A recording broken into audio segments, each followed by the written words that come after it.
Hi guys, this is Kayla. And this is Becky, and we're with A Couple of These Read. Yes, and we have been doing a book club read along with The Tainted Cup, and Becky finished it. I did. And I did not. So this is like the opposite of our last book club read along. It sure is. And I was so far behind because I was trying to finish another book and had so much going on. This book was fabulous. I'm just going to say, I have been so lucky in 2024. I have not read a bad book yet. Ooh. Every book I have read has been a 5-star book.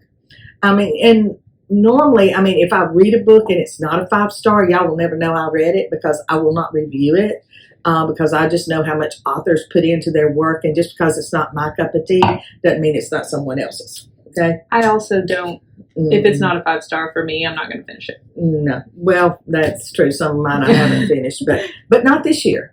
Every single book I have read this year has been a 5-star read. They have been so good.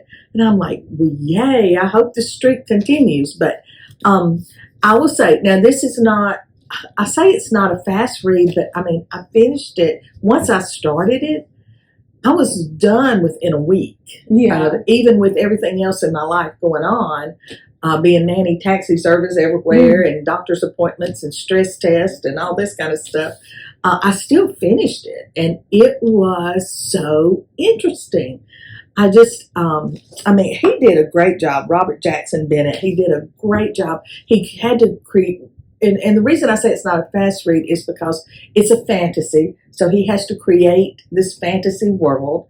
We have all these unique characters that have all these unique augmentations and everything that happens. And then there's this, murder mystery thriller. Actually, there's like 3 or 4 of them going on. Mm-hmm. You think there's one.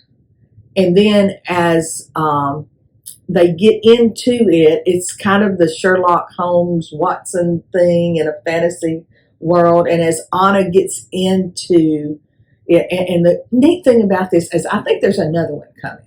Oh, I hope so. Yes, because Anna gives a little bit away to Den, who plays her Watson kind of thing person, and he, but she doesn't give it all away.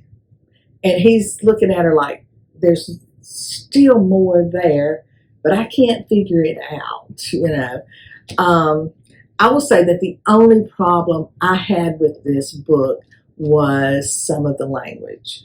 Yeah. The F word and GD. I'm always offended by GD. There's no sense in using that word because it doesn't add anything to the story, I don't think, in any writing.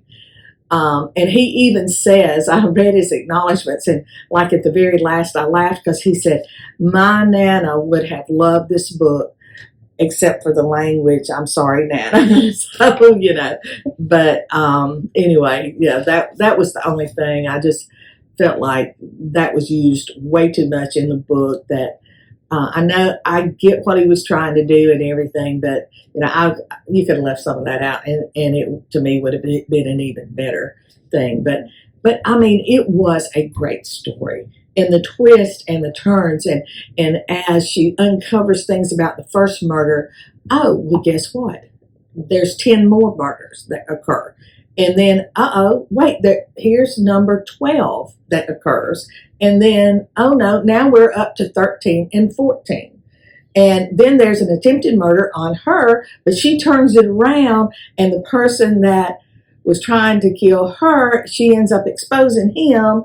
And then the other one who's behind all this, I forgot, there's 2 more murders. So we're up to 16 and attempted, and she sets a trap, and someone that's trying to kill her that killed these other 2, they come in and they get whammied, and it's just crazy. But we're up to like 18 different murders in this thing, and it is just crazy. But it was so good, and I couldn't put it down because I was just like really into it, and I had to figure out, okay, how is all of this stuff going to tie together? And eventually it does. It all ties together. And you get that ending where everything's figured out. whether you're satisfied with the ending or not, I don't know. I was, and it was really great. So I just feel like he has set it up that he could do a sequel to this. Oh yeah, I could see this as a series easily. Oh, yeah. I know I haven't finished it, but I definitely, and Aardvark did a great job picking this book, and beautiful cover. Loved it. So if you are a Sherlock Holmes, Watson fan, definitely get this. If you love fantasy, definitely get this. If you love murder mystery, definitely get this. Because, we're talking cross genres here going on. It also has like good neurodivergent representation because Den is dyslexic. Yes. He has a really hard time reading and writing. And in this world, there doesn't seem to be a system to help people like that. No, not at all. So he's just kind of tried to make his own way, and he's succeeded.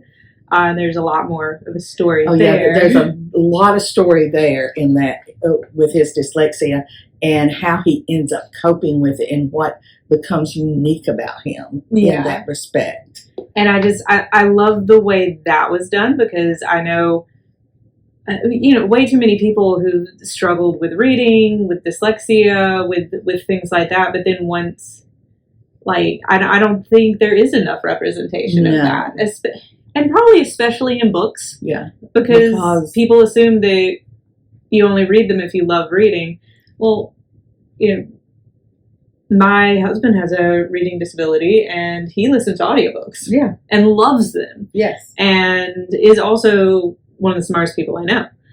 And I love that kind of representation was in here because he's just such a great character, and the fact that you see that he had to struggle too, and that's something that people can relate to. That's important. I think that is important too. I'm glad you brought that out. So I definitely, if you haven't read it, please read it.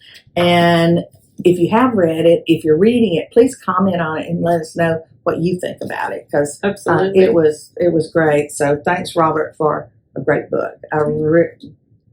For continuing my 5-star streak. Yes. All right. Bye, guys.